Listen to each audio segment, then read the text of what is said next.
Hello guys, welcome to my YouTube channel, Duray Vlog. And for today's video guys, ipapakita ko sa inyo yung mga natanggap kong medals.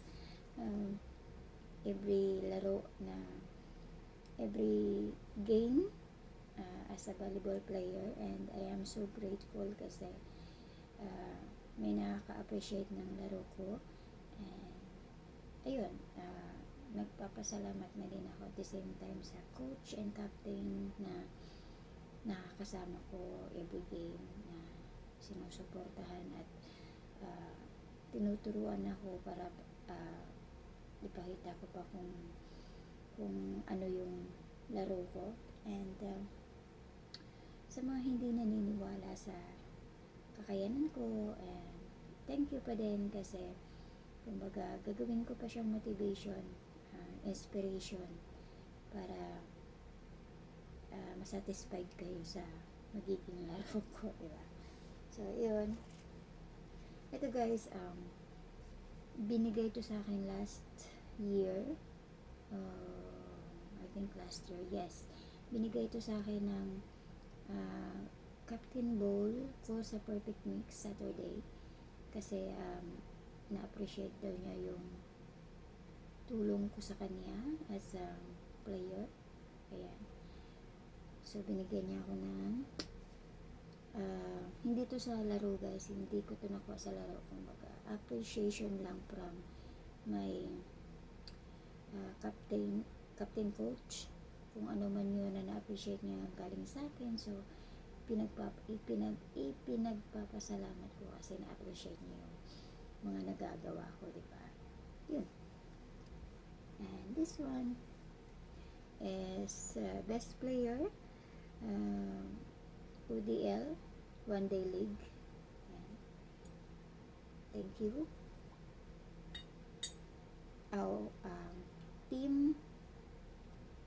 Team Adik.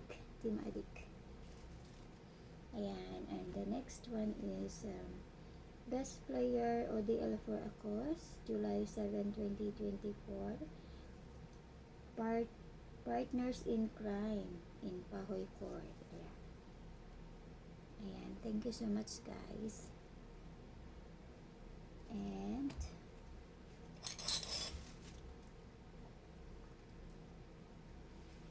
this one is appreciation medal also.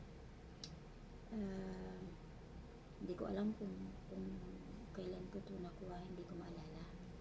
Baby lasing ako that time. Medyo lasing siguro that time. Hindi ko na siya maalala kung kailan ko ito nakuha. Ayan. And the next one is champion medal. Kasi last season guys, nag-champion kami first season ng Saturday League. So, Perfect Mix yung nag-champion. So, I have this champion medal. And not but not the least is meron po ako dahil nag-champion kami. So, ibinigay nila sa akin. Anyway, thank you sa committee na na-appreciate yung laro ko that day. And binigyan nila ako ng Best Setter Award. Ayan. Thank you guys. And dun sa mga hindi na-satisfied dito sa award na nakuha ko, thank you pa din kasi gagawin ko ulit siyang inspiration. Gagawin ko ulit siyang inspiration para galingan ko pa, para masatisfied ka na at this time. Maybe sana masatisfied ka na this time. At sana may ipanalo namin yung second season ulit, hopefully. And wala namang imposible guys pag may teamwork, diba? So, ayun lang guys. Just all my medals during my Hong Kong days, every day off. And yun lang. lang, sana na-appreciate nila yung gawa ko, yung laro ko. Ayan. Sana lang. Kasi laging hindi na magandang laro ko. So, di sila na magaling. Gano'n. Anyway, thank you guys. Thank you for watching. Bye-bye.